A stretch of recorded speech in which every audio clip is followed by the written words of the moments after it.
La grâce et la paix nous sont données de la part de Dieu le Père, qui fait de nous ses enfants, de Dieu le Christ qui nous aime, de Dieu l'Esprit qui nous conduit.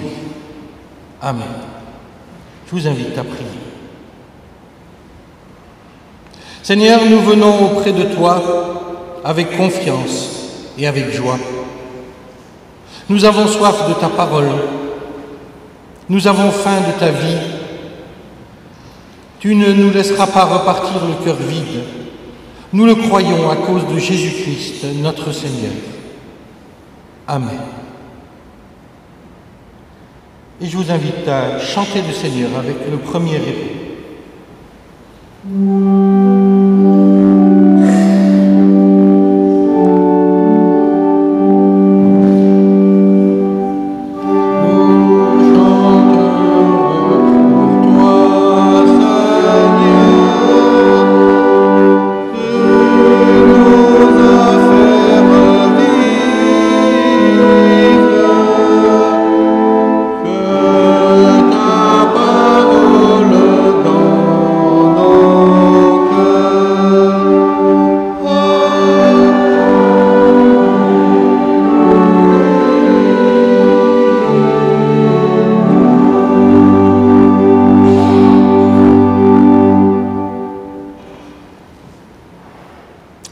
Bonjour et bienvenue. Vous êtes peut-être surpris de me voir avec une robe pastorale. Je n'en avais pas en arrivant ici et donc Jean-Mathieu Tanager m'a trouvé une robe et mon épouse m'a fait un joli rabat. Donc voilà, merci à vous et bienvenue pour ce temps de culte, de célébration, de réjouissance dans la présence du Seigneur. Oui, nous sommes heureux de nous retrouver aujourd'hui. Alors que le « nous » de nos prières dise notre joie de louer Dieu ensemble, que le « nous » de nos chants accorde nos voix au diapason de la louange, que le « nous » de nos cœurs qui écoutent laisse parler le jeu de notre Dieu.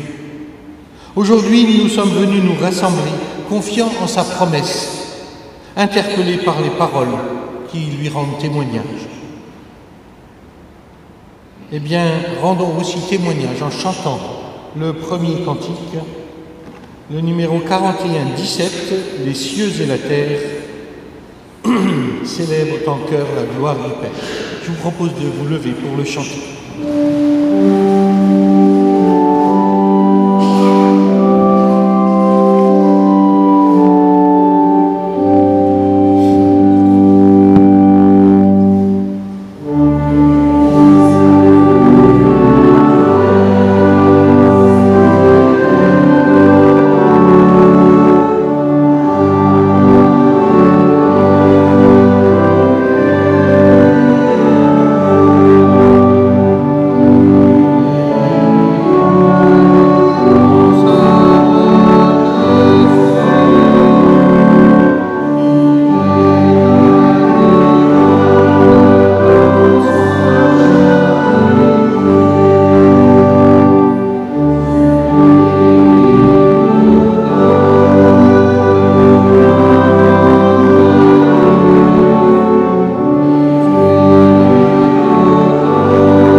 vous invite à louer le Seigneur. Seigneur, Maître de la vie, merci pour les choses familières, comme nous venons de le chanter, l'eau, le vent, la terre et le pain. Pour les femmes et les hommes simples en qui tout est lumière. Pour la musique et le silence. Pour le rythme et le repos. Merci pour la paix qui vient de toi. Merci d'être si proche en ton Fils, Jésus-Christ. Merci pour la nuit paisible. Merci pour les étoiles, pour le silence, pour le temps que tu nous as donné. Merci pour la grâce. Merci pour la vie. Merci d'être là, Seigneur. Merci de nous écouter, de nous prendre au sérieux, de recevoir nos dons de tes mains. Merci, Seigneur. Amen. Je vous invite à répondre à cette louange avec le deuxième répète.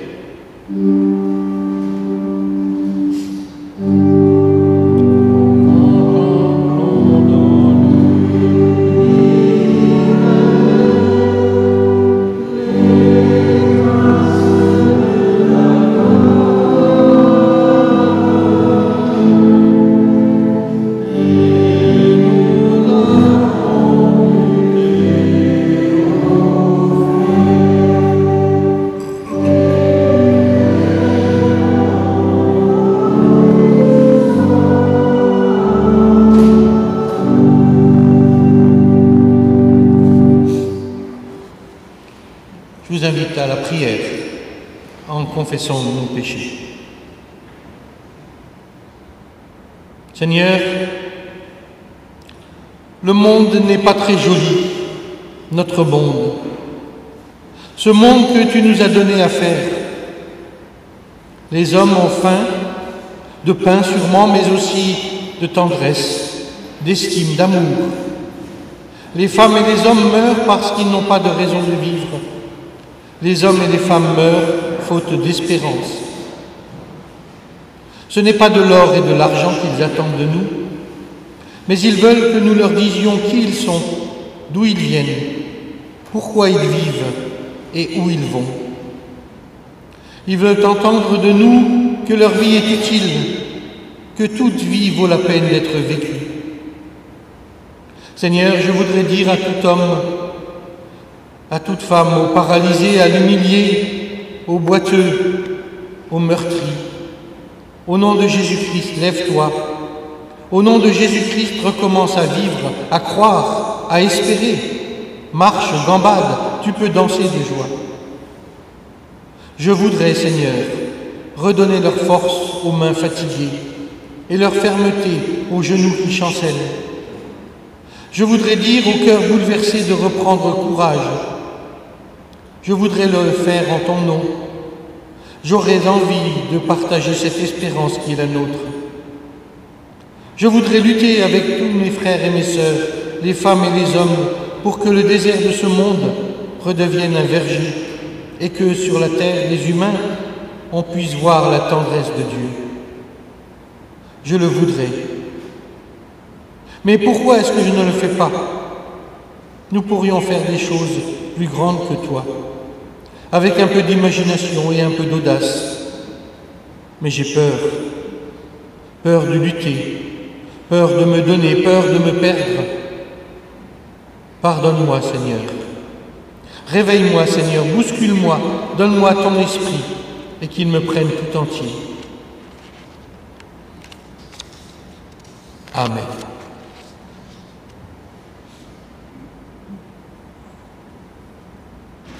Le Seigneur vient, il entre chez nous. Avec lui, la bienveillance luit dans nos regards. Avec lui, l'allégresse résonne dans le monde. Avec lui, notre route est peuplée d'amis. Il vient, il entre chez nous. Grâce à lui, nos yeux s'ouvriront. Grâce à lui, nos oreilles entendront la parole.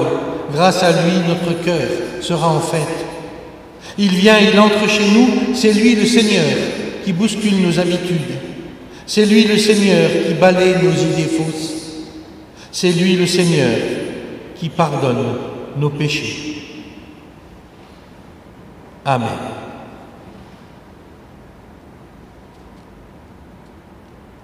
Et c'est en lui que nous croyons. Je vous invite maintenant à faire vôtre cette confession de foi. Je crois, Seigneur, que de ton esprit fertile est né ce monde tout entier, et que de ta main d'artiste toute la beauté a fleuri. Je crois en toi, architecte, ingénieur, ouvrier, charpentier, maçon et bâtisseur, créateur d'esprit, de musique, de chant et de pluie, de vent, de paix et d'amour. Je crois en toi, toi Christ ouvrier, lumière de lumière et Fils de Dieu, qui pour le salut du monde a pris chair. Je crois que tu as été fouetté, torturé avec dérision, martyrisé sur la croix, quand Pilate était gouverneur, lui qui a cru gommer son erreur en se lavant les mains. Je crois en toi, ami, esprit vivifiant du Christ ouvrier, conquérant de la mort. Tu as engendré par son sacrifice démesuré une nouvelle humanité à libérer. Tu ressuscites en chaque bras qui se tend, en chaque mot prononcé pour la défense de ton peuple contre l'exploitation. Car tu es vivant, à la ferme, à l'usine, à l'école, au bureau, à l'atelier. Je crois en ton incessant combat, en ta force et ton infini pouvoir de résurrection. Amen.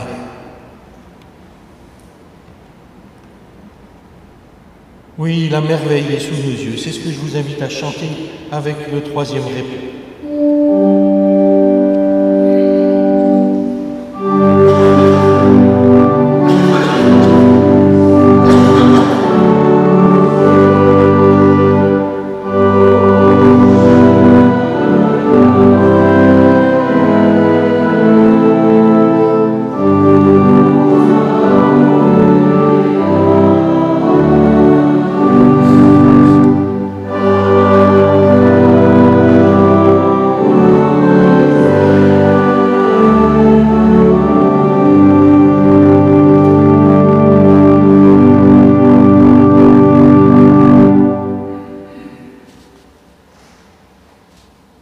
Je vous invite à prier pour nous ouvrir à la parole du Seigneur.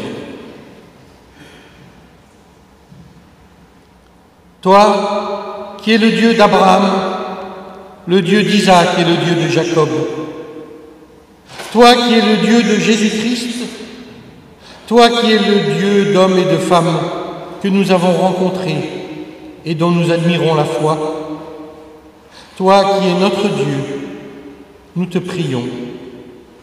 Que ta parole touche notre cœur, que ton esprit parle à notre esprit, que ton évangile devienne bonne nouvelle pour notre vie. Amen.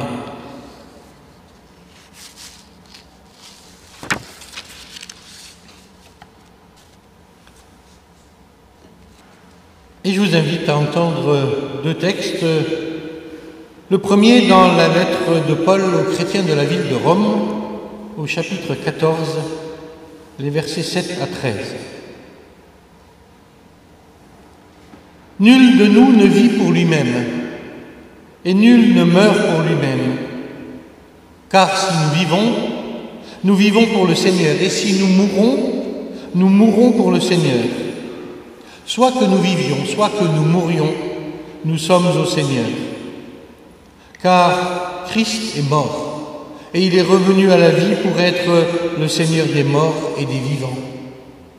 Mais toi, pourquoi juges-tu ton frère? Pourquoi méprises-tu ton frère? Nous comparaîtrons tous devant le tribunal de Dieu. Car il est écrit, « Je suis vivant, dit le Seigneur.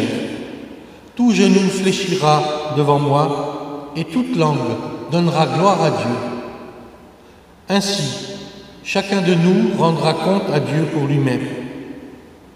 Ne nous jugeons donc plus les uns les autres. Usez plutôt de votre jugement pour ne pas mettre devant votre frère une pierre d'achoppement ou une occasion de chute. Amen.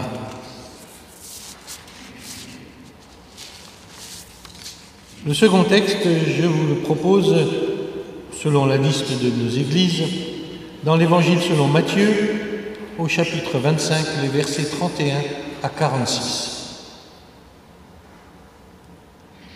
Quand le Fils de l'homme viendra dans sa gloire, accompagné de tous les anges, alors il siégera sur son trône de gloire. Devant lui seront rassemblées toutes les nations, et il séparera les hommes les uns des autres, comme le berger sépare les brebis des chèvres. Il placera les brebis à sa droite et les chèvres à sa gauche. Alors le roi dira à ceux qui sont à sa droite, « Venez les bénis de mon Père, recevez en partage le royaume qui a été préparé pour vous depuis la fondation du monde. Car j'ai eu faim, et vous m'avez donné à manger. J'ai eu soif, et vous m'avez donné à boire. J'étais un étranger, et vous m'avez accueilli. Nu, et vous m'avez vêtu. Malade, et vous m'avez visité. En prison, et vous êtes venus à moi. » Alors les justes lui répondront, « Quand nous est-il arrivé de te voir affamé et de te nourrir, assoiffé et de te donner à boire? Quand nous est-il arrivé de te voir étranger et de te recueillir, nu et de te vêtir? Quand nous est-il arrivé de te voir malade ou en prison et de venir à toi? » Et le roi leur répondra, « En vérité, je vous le déclare, chaque fois que vous l'avez fait à l'un de ces plus petits qui sont mes frères, c'est à moi que vous l'avez fait. » Alors il dira à ceux qui sont à sa gauche, « Allez-vous-en loin de moi, maudits, au feu éternel qui a été préparé pour le diable et pour ses anges. Car j'ai eu faim, et vous ne m'avez pas donné à manger. J'ai eu soif, et vous ne m'avez pas donné à boire. J'étais un étranger, et vous ne m'avez pas recueilli nu, et vous ne m'avez pas vêtu, malade ou en prison, et vous ne m'avez pas visité. » Alors eux aussi répondront, « Seigneur, quand nous est-il arrivé de te voir affamé ou assoiffé, étranger et nu, malade ou en prison, sans venir t'assister ?» Alors il leur répondra, « En vérité, je vous le déclare, chaque fois que vous ne l'avez pas fait à l'un de ces plus petits, à moi non plus vous ne l'avez pas fait. » Et ils s'en iront, ceux-ci au châtiment éternel, et les justes à la vie éternelle. Amen.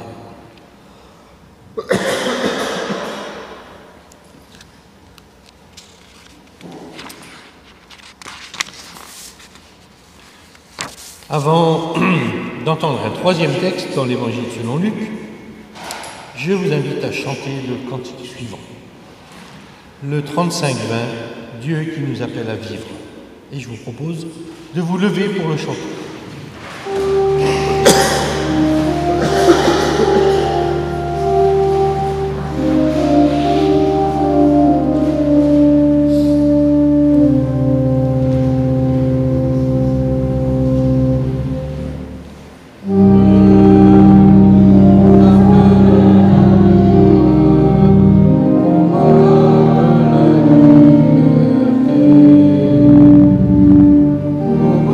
Nos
invite maintenant à entendre dans l'Évangile selon Luc, au chapitre 18, les 8 premiers versets. Jésus raconte une histoire aux disciples pour leur montrer ceci. Il faut toujours prier et ne pas se décourager. Il leur dit: dans une ville, il y a un juge qui ne respecte pas Dieu et qui se moque des gens. Dans cette ville, il y a aussi une veuve. Souvent, elle va chez le juge pour lui dire « Fais-moi justice contre mon adversaire ». Pendant longtemps, le juge ne veut pas.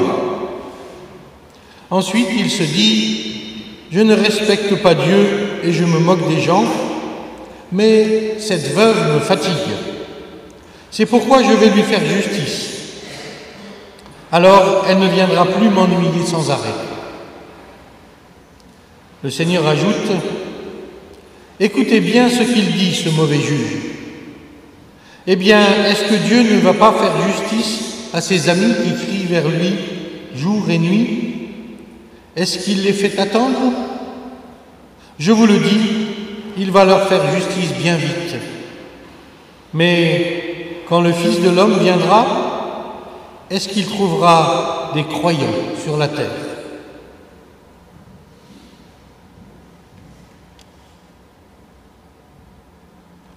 Le Fils de l'homme, quand il viendra, trouvera-t-il la foi sur la terre, autrement traduit? Au moment où Luc écrit, beaucoup de croyants avaient perdu l'espoir. Ils avaient cru que Jésus allait inaugurer le royaume promis, où Dieu ferait enfin reconnaître sa gloire et sa puissance à tous les humains. Mais rien ne venait. Ni le temps, ni le Seigneur, ni les temps nouveaux, avec le jugement. Il le suppliait, toujours rien. Pourquoi donc les laissait-il attendre ainsi? Dieu serait-il sourd à leurs appels? Notre situation est en bien des points semblables à celle de la communauté de Luc. Fragile et minoritaire dans un monde méfiant, hostile. Communauté qui devait, pour survivre, défendre sa cause, défendre ses droits. Nous aussi, nous avons peut-être tendance à nous décourager. Et parfois nous nous demandons, est-ce que Dieu nous entend? Est-ce qu'il nous prend en compte? Nous le prions et rien ne vient. Mais en fait, en quel Dieu croyons-nous quand nous prions? Que lui demandons-nous? Qu'attendons-nous de lui? Qu'il réponde à nos demandes? Si souvent nous avons l'impression qu'il tarde et nous nous fatiguons. Plus grave encore, nous nous résignons devant un Dieu que nous jugeons peut-être insensible. Et c'est justement pour nous inviter à une autre attitude que Jésus nous raconte l'histoire d'un juge et d'une veuve. Le juge cuirassé, invulnérable, invincible. Le juge est fermé à Dieu et aux humains. Le ciel ne peut rien contre lui, car il n'y croit pas. Et les hommes et les femmes non plus, car il est imperméable à leur souffrance, hermétiquement fermé. Il ne s'intéresse à eux que s'ils représentent un quelque intérêt pour lui, peut-être de l'argent, de l'influence, une amitié payante, une promotion pour sa carrière. Il est impassible et sans doute fier de l'être. Et il vit dans un système clos. Il se blinde, il se renferme dans sa suffisance. Il se parle à lui-même de sa propre situation, les yeux tournés vers lui seul. Et longtemps, ce juge ignore les réclamations de la femme, jusqu'au jour où il se dit « Pardon. Elle commence à me taper sur les nerfs.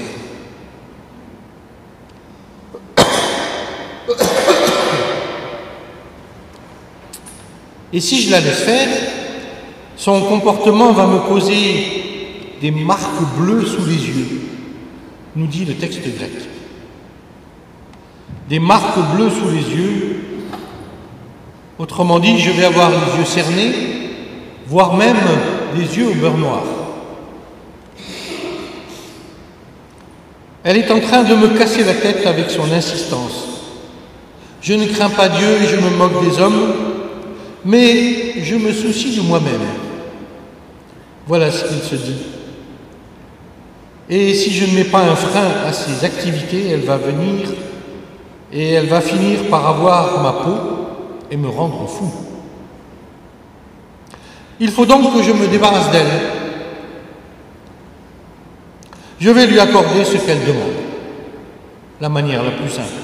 Ainsi, j'aurai la paix et le juge de reconnaître ses droits à cette femme dont l'obstination, la ténacité, la persévérance ont finalement porté du fruit.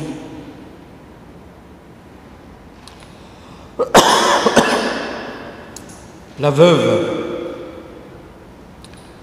Une veuve à l'époque de Jésus est la personne la plus démunie et la plus fragilisée qui soit. Certains considéraient même cela comme une malédiction. Sa vie s'est arrêtée avec celle de son mari. Sans assurance décès, elle réclame, elle incarne toute la misère du monde. Seule, elle lutte pour sa survie, sans le secours d'autrui. Et elle ne peut survivre si injustice lui est faite. Elle est faible et vulnérable. Cette femme n'a pratiquement aucune chance de faire valoir sa cause. Elle n'a pas d'appui. Peut-être payer un pot de vin, mais elle n'a pas les moyens de le faire. Elle veut qu'on lui rende justice. Elle ne veut pas entrer elle-même dans l'injustice. Elle ne peut que dire non, ou alors se taire et mourir.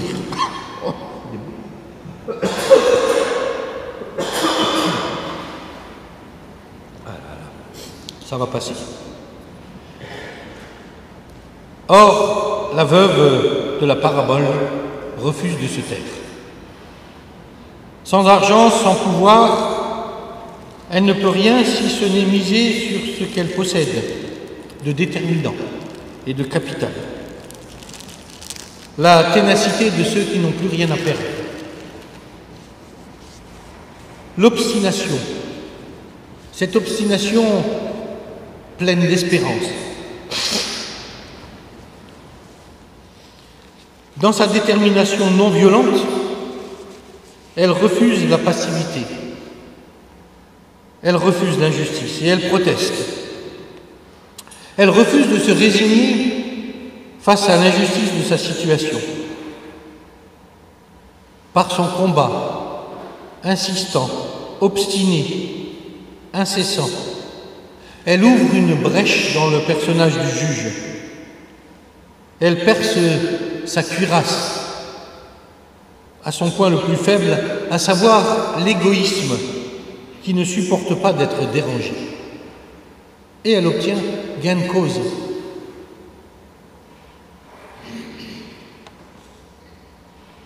Jésus, l'Évangile, nous donne cette femme comme un modèle de foi. Cette foi qui conteste, qui proteste, qui se révolte contre le malheur. Celle qui devient forte dans sa vulnérabilité. Cette veuve a triomphé par son courage. Elle a triomphé d'être devant un juge corrompu et indifférent. Et nous n'obtiendrions pas gain de cause auprès d'un Dieu qui est Père, un Dieu de tendresse et de miséricorde, qui aime ses élus, qui connaît leurs souffrances, qui promet de les accompagner et de les défendre à chaque instant. Oui, nous avons le droit d'être révoltés contre les injustices. Ces injustices qui sévissent autour de nous, nous avons le droit d'être révoltés devant la démesure du mal qui nous atteint. Nous avons le droit de protester, de prendre Dieu à partie. Déjà, Jésus nous a donné l'exemple. Ne s'est-il pas adressé contre tout? Ne s'est-il pas dressé contre tout ce qui capture, qui défigure l'humain, contre tout ce qui l'empêche de vivre vraiment? Si Jésus nous présente cette femme comme un modèle, c'est bien pour nous dire que notre révolte n'est pas vaine. Et nous avons aujourd'hui dans le monde beaucoup de ces modèles qui se lèvent, qui parlent, qui manifestent pour différentes causes. Je suis de plus en plus impressionné par l'engagement de nombreux jeunes dans beaucoup de domaines et en particulier pour la préservation de la création. À leur âge, je n'aurais pas eu ce genre d'engagement. Et je reste aussi, bien sûr, toujours impressionné par d'autres modèles, d'autres femmes, d'autres hommes, les grands noms que nous connaissons tous, Mère Teresa, Gandhi, Martin Luther King et bien d'autres, qui ont provoqué chacun à sa manière des changements de conscience et qui ont bouleversé leur époque.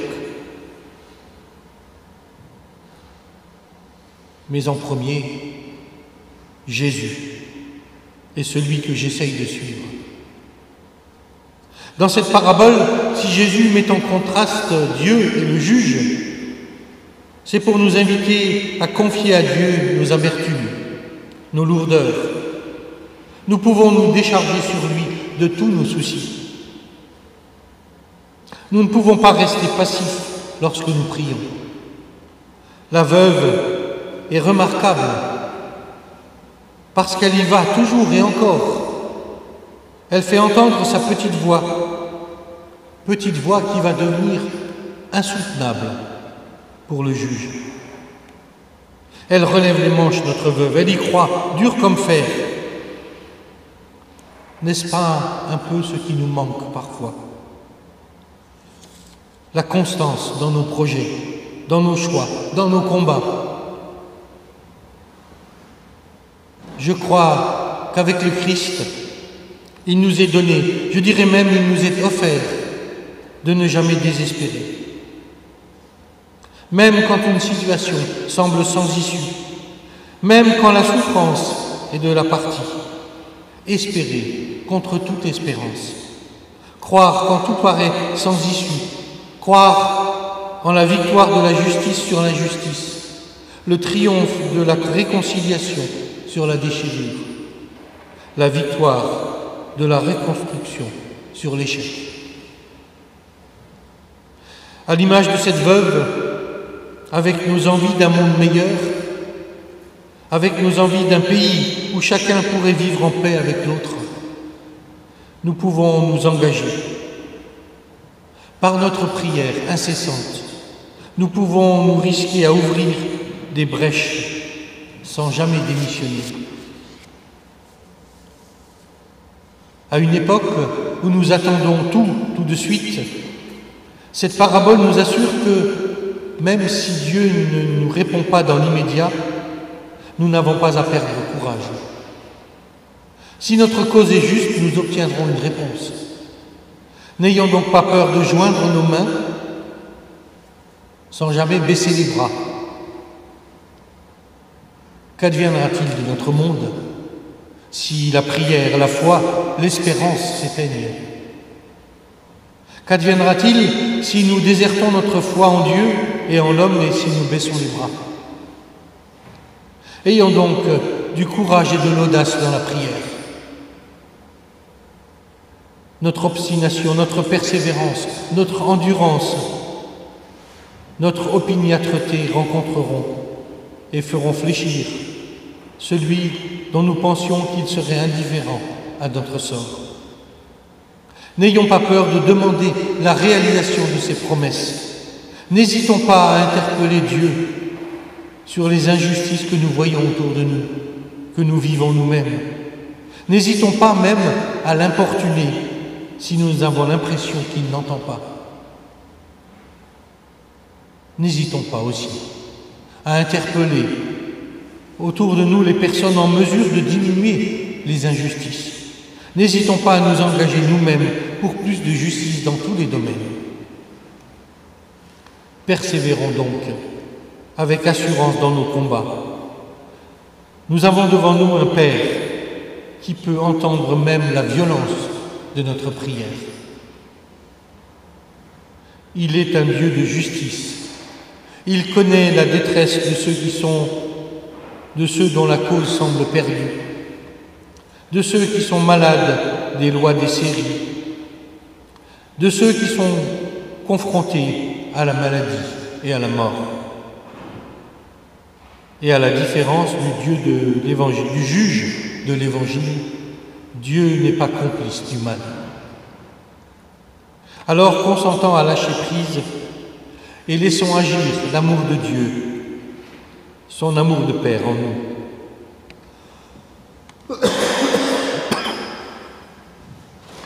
Adressons-nous à lui, crions à lui, implorons-le. Il nous entend, il nous comprend. Lorsque nous prions avec sincérité et persévérance, il nous rend capables de garder confiance malgré tout, car il vient là où nous ne l'attendions plus, et il nous ouvre un chemin. Oui, il nous ouvre un nouveau lendemain. Amen.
Excusez-moi, c'est les restes de la Covid.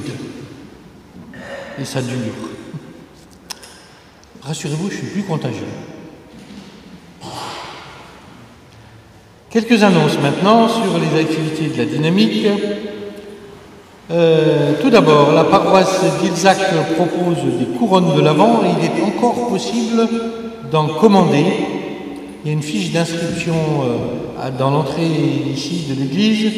Vous pouvez aussi vous adresser à un pasteur ou à un membre des conseils. Demain, lundi 14 novembre, il y aura une étude biblique à Dornac à 19h30 et on continue sur le livre de la Genèse. Je ne me souviens plus à quel chapitre on en est. On retrouvera ça. Voilà.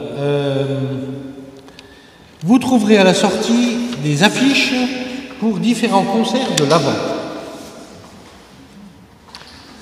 Tout d'abord, le 27 novembre, au temple de Dornac à 15h30, l'harmonie de Lutherbach et l'ensemble vocal Le Rouge et le Noir de Mulhouse donneront un concert d'instruments à vent, de percussion et de chant. Le 3 décembre,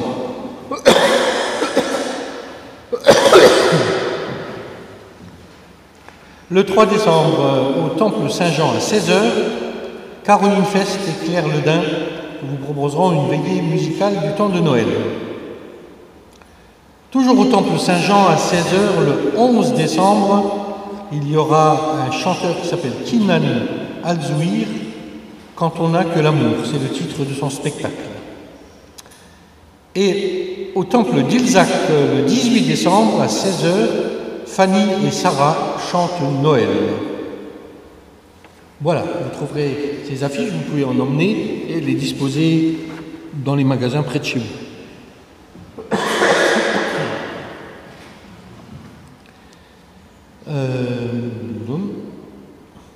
Voilà, ça c'est fait. À Dornac également, le 3 décembre, aura lieu le goûter de la Saint-Nicolas, ouvert à tous, c'est pas seulement les gens de Dornac.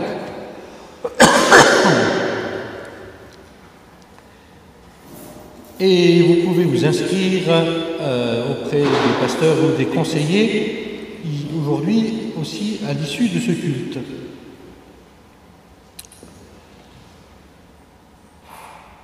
Dimanche prochain, à Bourtzwiller, à l'espace Sainte-Claire, aura lieu une journée de rencontres islamo-chrétiennes sur le thème « Crise et incertitude, comment cultiver l'espérance ». Donc, si ça vous intéresse, je peux vous donner des renseignements à ce sujet-là. C'est organisé par le groupe d'amitié islamo-chrétienne dont je fais partie.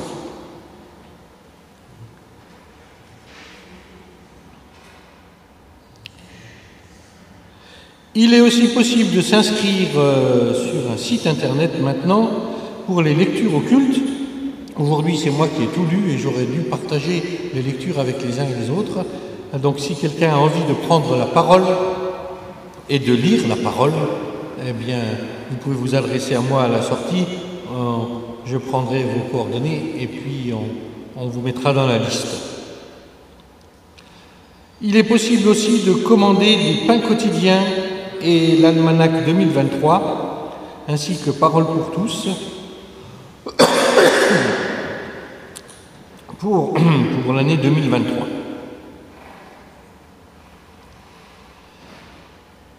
Voilà.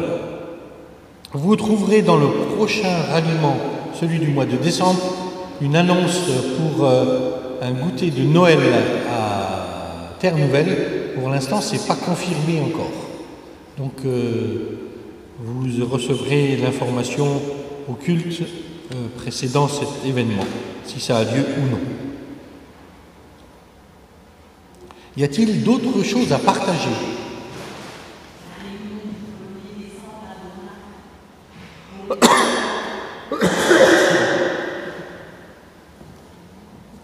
Alors, une réunion le 1er décembre au temple de Dornac qui rassemble... Là, j'ai un trou. D'accord. Donc, ça va rassembler les délégués de nos paroisses pour la coordination de la dynamique. Donc, une réunion, il y a... Comment ?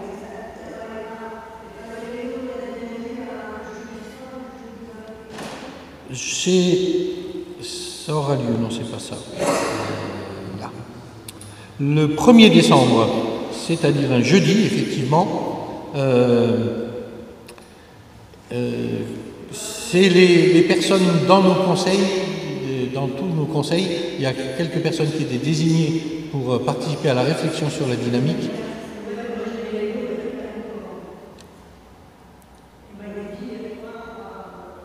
Oui, effectivement. Le 24 novembre à 19h30 à Saint-Marc. On va vous reconfirmer ça parce qu'il y a différentes informations. En tout cas, effectivement, le jeudi 24 novembre. Oui.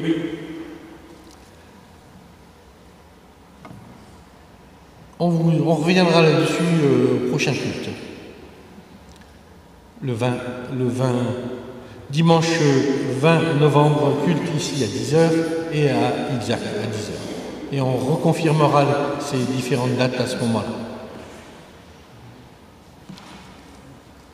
Y a-t-il d'autres choses à partager, des événements heureux, malheureux, des sujets de prière? Vous pourrez le faire dans le silence de vos cœurs tout à l'heure. Je vous invite maintenant à apporter votre offrande, qu'elle soit le signe de notre engagement et de notre persévérance.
Seigneur, merci pour tous tes dons. Merci de ta bonté qui nous accompagne jour après jour. Nous t'apportons notre offrande, qu'elle soit le signe de notre engagement, de notre amour et de notre consécration à ton service. Amen. Père, rassemblés devant toi, nous te présentons notre monde. Nous te prions pour tous ceux que tu mets en mémoire maintenant. Que ta volonté soit faite. Nous te remettons tous les peuples de la terre, toutes ces femmes et ces hommes que tu considères comme tes enfants. Que ta lumière illumine les temps à venir, que ta parole retentisse pour annoncer ta paix. Nous te remettons celles et ceux qui ont dit oui à ton appel et qui témoignent de ton amour là où ils se trouvent. Que chacun reçoive de toi force et joie pour accomplir sa mission, particulièrement dans les lieux où règnent la guerre et la violence. Nous te remettons chaque personne en souffrance, chaque être humain habité par le désespoir et le chagrin. Car tu ne prends pas seulement soin de ton peuple, mais de toute créature. Soutiens le malade et le mourant et donne-nous la parole qui exprime ce soutien. Accompagne l'endeuillé et rends-nous présents à sa peine. Encourage le chômeur, celui qui se sent inutile et oublié, et apprends-nous à partager son souci. Conduis tous les enfants dans l'espérance par ton esprit. Aide-nous à transmettre ta promesse avec fidélité. Dispense ta sagesse à tous les responsables politiques, économiques, sociaux, et fais de nous des citoyens attentifs et constructifs qui mettent l'Évangile au cœur de leur vie et du monde. Nous te remettons celles et ceux qui nous sont chers, qui nous sont proches, que nous vivions avec eux dans la compréhension et dans l'amour. C'est à toi, Père, que nous nous adressons maintenant toutes et tous ensemble avec les mots que Jésus nous a laissés. Je vous invite à vous lever.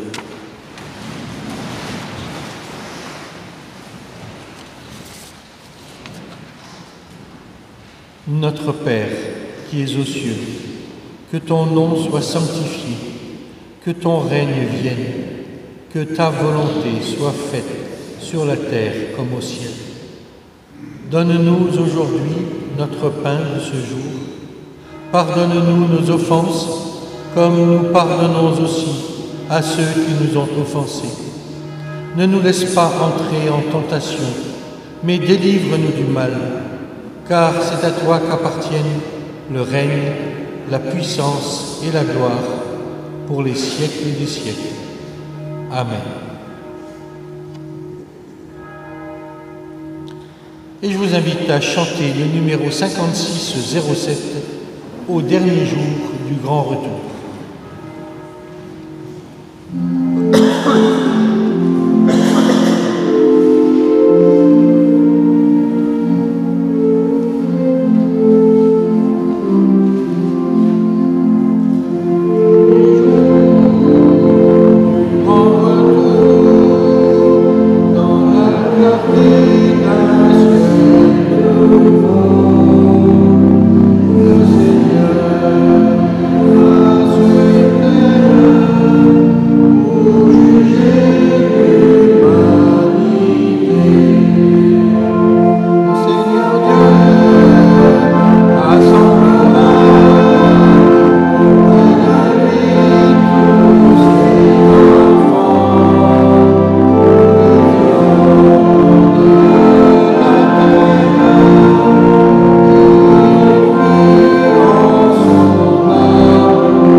Le royaume de Dieu n'est pas loin.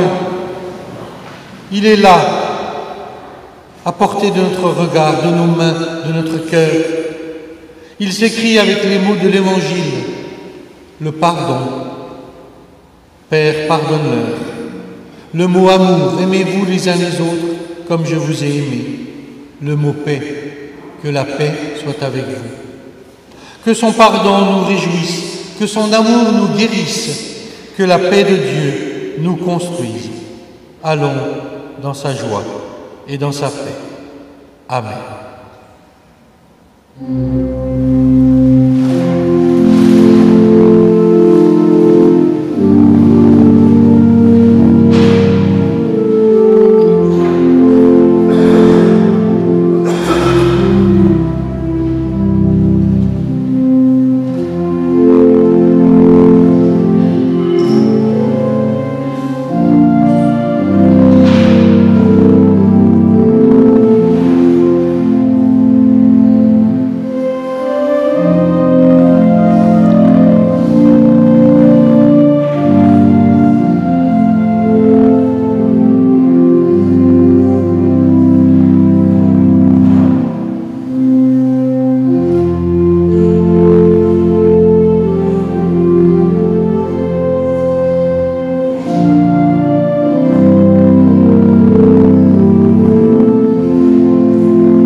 Bon dimanche, restez encore un petit moment pour partager, discuter, et puis belle journée à chacun et à chacune.